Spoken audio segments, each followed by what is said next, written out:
মহাকালের ইতিহাসে ১৭ বছর হয়তো খুব দীর্ঘ সময় নয়, কিন্তু রাজনীতির ইতিহাসে ১৭ বছর মানে একটি শতাব্দী কিংবা একটি প্রজন্মের আমূল পরিবর্তন। গত দেড় দশকে বাংলাদেশে একটি নির্দিষ্ট রাজনৈতিক দলের নাম নেওয়াও ছিল যেন অঘোষিত এক অপরাধ। দেয়াল থেকে মুছে ফেলা হয়েছিল তাদের পোস্টার, রাজপথ থেকে সরিয়ে দেওয়া হয়েছিল তাদের স্লোগান, জঙ্গি ট্যাগ দিয়ে তরুণ যুবকদের নির্মমভাবে মেরে ফেলা যেন ছিল এক অধিকার। তাদের শীর্ষ নেতাদের ফাঁসির রশিতে ঝোলানো হয়েছে, হাজারো কর্মীকে পঙ্গু করে দেওয়া হয়েছে, এমনকি অফিসগুলো বছরের পর বছর মাকড়সার জালে বন্দী ছিল। পিশাচ হাসিনার আওয়ামী সরকার ভেবেছিল তারা একটি অধ্যায়ের সমাপ্তি টেনে ফেলেছে। তারা ভেবেছিল এই দলটিকে তারা ইতিহাসের আস্থা কুড়ে নিক্ষেপ করেছে, কিন্তু তারা একটি ভুল করেছিল। মেক্সিকান প্রবাদের সেই বিখ্যাত উক্তিটি মনে আছে? ওরা আমাদের কবর দিতে চেয়েছিল, কিন্তু ওরা জানত না যে আমরা ছিলাম বীজ। ১৭ বছর পর মাটি ফুঁড়ে সেই বীজ আজ মহীরুহ হয়ে জেগেছে। প্রশ্ন হলো, কারা এই মানুষ? কিভাবে এত নির্যাতন সহ্য করেও তারা টিকে রইল? আজকের ইতিকথায় আমরা শোনাব সেই ফিনিক্স পাখির গল্প, যারা ছাই ভস্য থেকে আবার ডানা মেলেছে। জামায়াতি ইসলামী ও ইসলামী ছাত্র শিবিরের এই ফিরে আসার রহস্য বুঝতে হলে আমাদের তাকাতে হবে তাদের শেকড়ের দিকে। গত ১৭ বছরে যখন তাদের প্রকাশ্যে রাজনীতি করতে দেওয়া হয়নি, তখন তারা হারিয়ে যায়নি, বরং তারা তৈরি করেছিল একটি অদৃশ্য দুর্গ। রাজনীতিতে একে বলা হয় আন্ডারগ্রাউন্ড মোবিলাইজেশন। অন্য দলগুলো যখন পদবি আর টেন্ডারের লোভে নিজেদের মধ্যে কামড়াকামড়ি করেছে, জামায়াত তখন জেলের অন্ধকার প্রকোষ্ঠে বসেও তাদের কর্মীদের পাঠ দিয়েছে। তাদের সাংগঠনিক কাঠামো কোনো নেতার ওপর নির্ভরশীল নয়, বরং এক কঠোর ডিসিপ্লিনের ওপর দাঁড়িয়ে। একজন কর্মী যখন জানে তার নেতার ফাঁসি হচ্ছে হাসি মুখে, তখন সেই কর্মীর মনোবল ভাঙা অসম্ভব।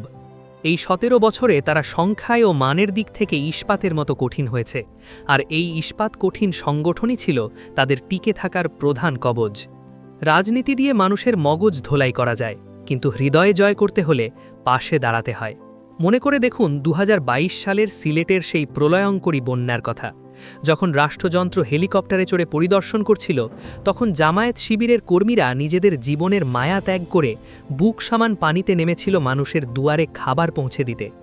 কিংবা করোনার সেই মৃত্যুপুরীর কথা ভাবুন, যখন ভয়ে আপন সন্তান বাবার লাশ রাস্তায় ফেলে পালিয়েছিল, তখন শিবির নামের সেই ভয়ঙ্কর ছেলেরা পরম মমতায় সেই লাশ দাফন করেছে। এরকম হাজারো উদাহরণ দেওয়া যায়। এই দৃশ্যগুলো কোনো রাজনৈতিক স্টান্ট ছিল না, এগুলো ছিল মানবতার আর্তনাদ। সাধারণ মানুষ সেদিন দেখেনি কে জামায়াত আর কে বিএনপি, তারা দেখেছিল বিপদের দিনে কারা তাদের আপন। ১৭ বছরের অপপ্রচারের পাহাড় এই একটি মানবিকতার স্রোতে ভেসে গেছে। ধৈর্য বা সাবার জামায়াতের রাজনীতির অন্যতম বড় হাতিয়ার। গত সরকার তাদের উস্কে দিয়ে সহিংস পথে নামাতে চেয়েছিল বহুবার, কিন্তু জামায়াত সেই ফাঁদে পা দেয়নি। তারা মার খেয়েছে, কিন্তু প্রতিঘাতে লিপ্ত হয়নি।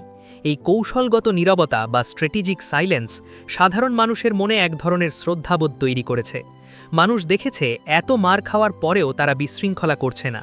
এই ধৈর্যই তাদের উগ্রবাদী ট্যাগ থেকে মুক্তি দিয়ে একটি ম্যাচিওর্ড বা পরিপক্ক রাজনৈতিক দল হিসেবে প্রতিষ্ঠিত করেছে। কিন্তু সব হিসাব নিকেশ পাল্টে দেয় ২০২৪-এর জুলাই। বারুদ যখন জমা ছিল, তখন শুধু একটি দেশলাই কাঠির প্রয়োজন ছিল। তরুণ প্রজন্ম বা জেন জি, যাদের মগজে ১৭ বছর ধরে ঢোকানো হয়েছিল যে শিবির মানেই রগকাটা, তারা রাজপথে দেখল ভিন্ন এক বাস্তবতা।